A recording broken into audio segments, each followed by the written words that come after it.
तर आज नगरमध्ये पंतप्रधान नरेंद्र मोदींची प्रचार सभा होत असल्यानं विरोधी पक्षनेते राधाकृष्ण विखे पाटील यांच्या भाजप प्रवेशासंबंधीच्या चर्चांना उधाण आलंय। भाजप प्रवेशाबाबत विखेंनी सोयीस्कर मौन बाळगलं असलं तरी ते आता उघडपणे भाजप पदाधिकाऱ्यांच्या बैठकांमध्ये सहभागी होऊ लागलेत। त्यामुळे विखे आज खरंच भाजपत जाणार का याकडे उभ्या महाराष्ट्राचं लक्ष लागलंय।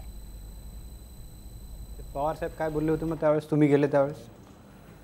ते म्हटले विचार करतो, बाकी वेगळे काय बोलणार ते म्हणजे पण खाजगीमध्ये ज्यावेळी ती चर्चा करायची बऱ्याच वेळा त्यावेळी ती जी पुन्हा ती 91च्या निवडणुकीची कटुता त्यावेळी ते सुप्रीम कोर्टापर्यंत ते सगळं प्रकरण गेलं। आचारसंहिता जी आली देशामध्ये ती आमच्या निवडणुकीनंतर आली होती, परंतु तो मला वाटतं काय आता विसरला गेला। त्यांनी खरं विसरायला पाहिजे होतं। मी त्यांना ती विनंती केली। आता वडील नाही आहेत। एक दिवशी ते माझ्याकडे वडील आणि चिरंजीव दोघंही आले। चिरंजीवांनी सांगितलं की जागा मला दिलीचा आनंद आहे, नाही दिली तर मी लढणार आहे। म्हणजे आता लढायचाच निर्णय घेतला तर लोकशाहीमध्ये कोणालाही निर्णय घेता येतो, त्याबद्दल माझी काही त्याच्याबद्दल हरकत असायचं काही कारण नाही। मी सांगितलं आपण लढणार, तो आमच्या शुभेच्छा तुम्हाला, आणि हा विषय तिथे संपला। सुजय विखे यांच्या भेटीसंबंधी स्वतः पवारांनीच हा खुलासा केल्यानंतर आता विखे खरंच भाजपात जाणार का याकडे सगळ्यांचं लक्ष लागलंय।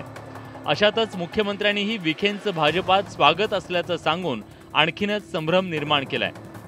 मग ते येतील का आता हे त्यांनी ठरवायचं आहे। म्हणजे त्यांना जर याची इच्छा असेल तर निश्चित त्यांचं स्वागत आम्ही करू, पण आज काही आमची ऑफर वगैरे नाही आहे। मोदींच्या नगरमधील प्रचार सभेत विखे भाजपमध्ये प्रवेश करणार का या संबंधीचा सस्पेन्स कायम असला तरी स्वतः विखे मात्र उघडपणे भाजपच्या बैठकांना हजेरी लावू लागलेत। ही बघा त्याचे दृश्य।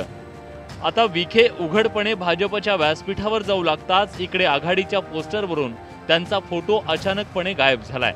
पण विखेंचे पक्षांतर्गत प्रतिस्पर्धी बाळासाहेब थोरात मात्र अजूनही विखेंना काँग्रेसमध्येच मानतायत। भाजपच्या बैठकीत जाऊनही विखे आघाडीचाच प्रचार करत असावेत असा उपरोधिक टोला थोरातांनी लगावलाय।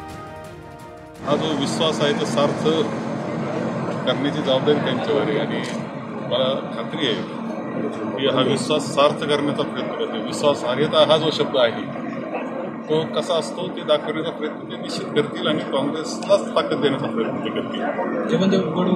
भाजपच्या बैठकांना हा तिथे सुद्धा काँग्रेस करताच काम करत असतील असं माझं मत आहे। नगरच्या जागेवरून विखे पवारांमध्ये तेढ निर्माण झाल्यानंच सुजय विखेंना भाजपची वाट धरावी लागल्याचं जगजाहीर आहे।